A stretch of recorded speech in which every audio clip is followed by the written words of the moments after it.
एक किसान की कहानी सुना रही हूँ आप लोगों को। मेरे प्यारे बहन भाइयों, अच्छी लगे, रुचिकर लगे तो मेरे सास बहू चैनल को लाइक कीजिए, सब्सक्राइब कीजिए। मैं और भी आपके लिए अच्छी अच्छी कहानी लेके आऊंगी आगे। और एक गांव में एक किसान रहता था, गरीब किसान, और उसकी पत्नी थी। वह दोनों ही खेत पे काम करते थे। और छोटी सा नदी का किनारा था। वह नदी में दो छोटी छोटी नाव थी। उसी नाव के सहारे लोग आते जाते थे, इस पार उस पार। गांव में स्कूल कुछ न था। वह काम करने खेत में जाता था। और किसान का नाम हरिया था, उसकी पत्नी का नाम मीरा था। जब हरिया खेत पर काम करने चला जाता था, मीरा घर का काम काज करके रोटी बनाती और बांध के पोटरी और पानी ले सिर पे रख के खेत में पहुंचाने जाती थी, बहुत दूर चल के, जहाँ वह खेत में काम करा रहता था। तो हरिया बिगड़ता है, गुस्सा होता, कितनी दूर चल के क्यों आती हो, तुम थक जाओगी, मैं जब घर आता रोटी खा लेता।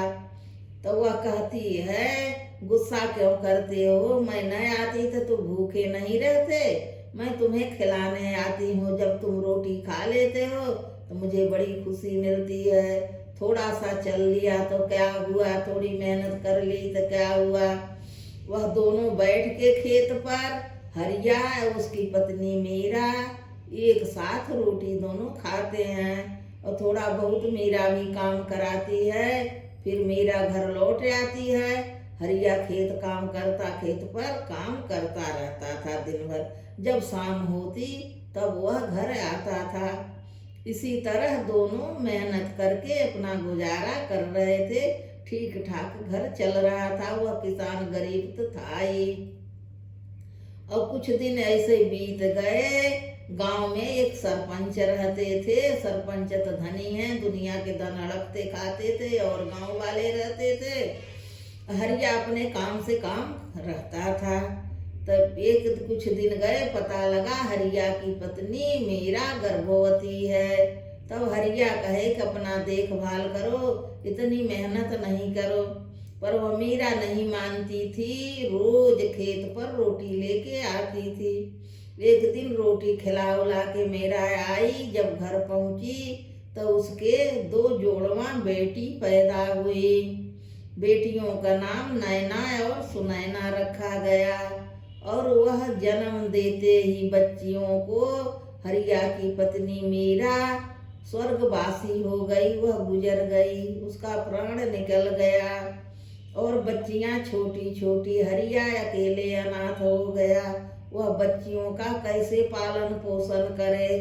तब भी वह कहे भगवान की देन है, भगवान दो मुझे रतन दिए हैं, मैं इन्हीं बेटियों के सहारे अपना जीवन गुजार लूंगा, इन्हीं की बेटियों की सेवा करूंगा, बड़ी हो जाएंगी, पढ़ाए लिखाएंगी, यही मेरे बेटे से बढ़ के हैं। का बेटा ही सब कुछ नहीं होता, ये मेरा बेटियां बेटा ही हैं। ऐसा सोचकर वह दोनों बेटियों के नैना सुनैना को पालता है। और धीरे धीरे 13 दिन बीत जाते हैं। मीरा की 13वीं है उस दिन। अब सब गांव में निमंत्रण गया है, सब लोग खाने आते हैं। तब गांव के प्रधान कहते हैं, हरिया सुनो, एक बात मैं तुम्हें कहना चाहता हूँ। हरिया सुनता है। कहते हैं, तुम जल्द ही अपनी दूसरी शादी कर लो, पत्नी ले आओ, ये बच्ची के कौन पालेगा। वह तुम पत्नी ले आओगे तो वह बच्चियों का देखभाल कर लेगी। पर हरिया कहता है, ठाकुर साहब, जमींदार साहब, मैं शादी नहीं करूँगा, मैं इन बच्चियों के सहारे अपना जीवन व्यतीत कर लूँगा, इन्हीं का लालन पालन करूँगा। हरिया मना कर देता, शादी नहीं करता। सब लोग खाना पीना खाए और अपने अपने घर चले गए। अब ऐसे समय बीतता गया। हरिया बच्चियों के सहारे दिन काटता गया। कुछ दिनों बाद बच्चियां 5-6 साल की हो गई, बड़ी हो गई। और पढ़ाने लिखाने का टाइम आ गया। और गांव में स्कूल न था। तो हरिया एक दिन जमींदार के घर गया और बुलाया जमींदार साहब। जमींदार बोले, हाँ बताओ हरिया, क्या काम है, कैसे आए? तो कहता है, मेरे बेटियों का प्रमाण पत्र दो जमींदार साहब, मैं बाहर गांव नदी पार बेटियों का एडमिशन कराऊंगा, अपने लड़कियों के पढ़ाऊं लिखाऊंगा। तब जमींदार कहते हैं, हरिया तुम गांव का नियम बिगाड़ रहे हो, इस गांव में कहीं लड़कियां पढ़ती लिखती नहीं हैं और तुम ऐसा क्यों कर रहे हो? तुम्हें देख के और लोग भी कहेंगे मैं अपनी बेटियों के पढ़ाऊंगा, तो खेत का कामकाज कौन करेगा? लेकिन हरिया एक न मानता। हरिया कहता है, सर हमें दे दो हमारे बेटियों का प्रमाण पत्र, हम और कुछ नहीं जानता, खेत पर काम हो या ना हो, मैं अपने बेटियों को बाहर शहर पढ़ने भेजूंगा। तो जमींदार गुस्सा होते हैं, एक चौपड़ा मंगाते हैं, उसमें से उसका कागज निकाल के प्रमाण पत्र हरिया को दे देते हैं और हरिया लेके आता है, ले जाके अपने बेटियों का गांव के बाहर शहर में नाम लिखवा देता है। अब धीरे धीरे बेटियां 10 साल की हो गईं। एक दिन दोनों बेटियां नैना सुनैना और जिद करने लगी कि पापा मुझे नदी में तैरना सिखाओ। आप तो कहते हो कि तुम्हें तैरना आता है, तो मुझे भी तैरना बताओ। तो हरिया कहता है, तुम लोग अभी छोटी हो और नदी में डूब जाओगी, अभी नहीं तैरो। पर मानती नहीं, नैना सुनैना बहुत जिद करती हैं। तो हरिया समझाता है कि आज देर हो गई है, आज मैं नहीं जा सकता, इतवार के दिन तुम दोनों जनी के नदी के किनारे ले चलूंगा और तैरना सिखाऊंगा। अब धीरे धीरे दिन बीते और इतवार संडे आया तो नैना सुनैना तैयार बैठी हैं, पिताजी चलो मुझे नदी में तैरना सिखाओ, पिताजी चलो मुझे नदी में तैरना सिखाओ। हरिया दोनों बेटियों के लेके नदी के किनारे जाता है। नैना सुनैना किनारे पर खड़ी हैं करार पर और हरिया धीरे धीरे नदी में उतरता है और हाथ पांव मारने लगता है, तैरने लगता है, ऐसे ऐसे पानी करता जाता है, ऐसे ऐसे पानी हाथ से करता जाता और पांव पटकता है और तैरता है और कहता है, बेटी नैना तुम देखो, देख रही हो कैसे तैरा जाता है, तुम भी पानी में धीरे धीरे उतर आओ और ऐसे ही हाथ से पानी मारो, पीछे करो और ऐसे धीरे धीरे करो किनारे, ज्यादा पानी में न आओ, तब तुम भी तैरना सीखोगी। अब नैना धीरे धीरे पानी में उतरती हैं, डर रही हैं और ऐसे ऐसे पानी मारने लगी, ऐसे तैरने का कोशिश करती हैं तो धीरे धीरे तैरने लगती हैं हाथ पांव मार के। फिर सुनैना को भी बुलाता है, सुनैना तुम भी आओ। सुनैना बहुत डर रही है, वह भी धीरे धीरे उतरती है और वह भी हाथ पांव ऐसे ऐसे मारती है और धीरे धीरे दोनों बेटियां तैरने लगी। हरिया भी तैरने लगा, पानी से निकला, दोनों बेटियों के ले आया, पोछा कपड़ा बदलाया, घर ले आया। इसी तरह से हरिया 1 हफ्ते में 10 दिन में दोनों बेटियों को तैरना सिखा दिया। दोनों बेटियां अपने आप तैरने लगी और नदी पार करके पढ़ाई करने जाने लगी। और ऐसे ऐसे कुछ दिन बीत गया। एक दिन जमींदार साहब कुछ शहर में काम था तो नाव में बैठे और शहर जा रहे थे।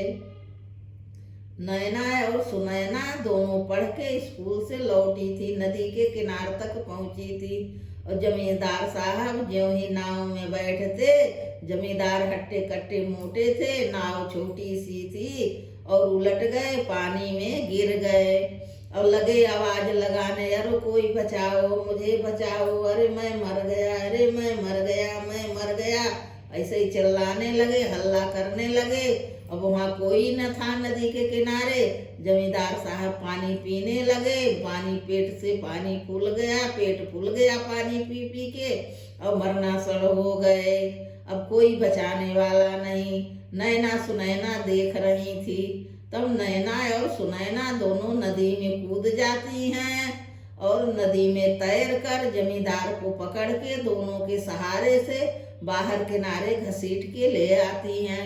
इतने में गांव वाले हल्ला सुन के दौड़ते हैं और वहां किनारे से ले आके लेटाते हैं। जमींदार का पेट दबा दबा के पेट के अंदर से पानी मुंह से निकालते हैं। जब सब पानी निकल जाता, जमींदार साहब होश में आते हैं और देखते हैं कि हाय मैं तो मर ही जाता, क्या होता है आज।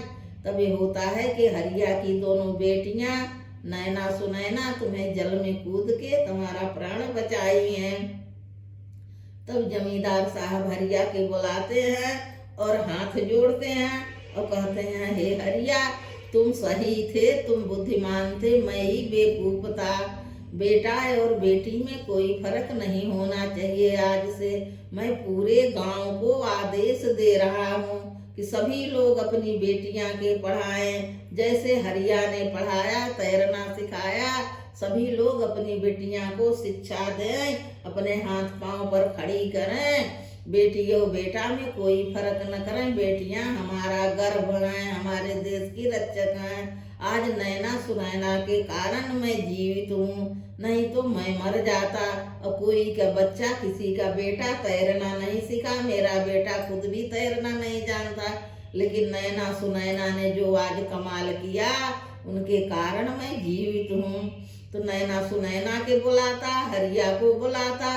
जमींदार बहुत सारा नैना सुनैना के इनाम देता, धन देता है और हाथ जोड़ता है और सबको आदेश देता है कि आज से बेटी बेटा बराबर हैं, सबकी बेटियां पढ़ेंगी। मेरे गांव में कोई की बेटियां बिना पढ़े नहीं रहेंगी। और गांव सुखी हो जाता है, सब लोग खुश हो जाते हैं, बेटियां भी खुश हो जाती हैं। कब हम लोग भी पढ़ेंगे लड़कों के बराबर, फिर उस गांव की बड़ी उन्नति होती है। आगे चल के नैना सुनैना बहुत बड़ी अधिकारी बनती हैं, अपने गांव में बहुत बड़ा स्कूल खुलाती हैं, गांव का विकास कराती हैं। और हरिया का सब लोग सराहना करते हैं कि हरिया जैसे जीवन काटा बिना पत्नी का, इन बेटियों का लालन पालन किया। भगवान ऐसी बुद्धि सबको दे। इसी के साथ यह कहानी समाप्त होती है।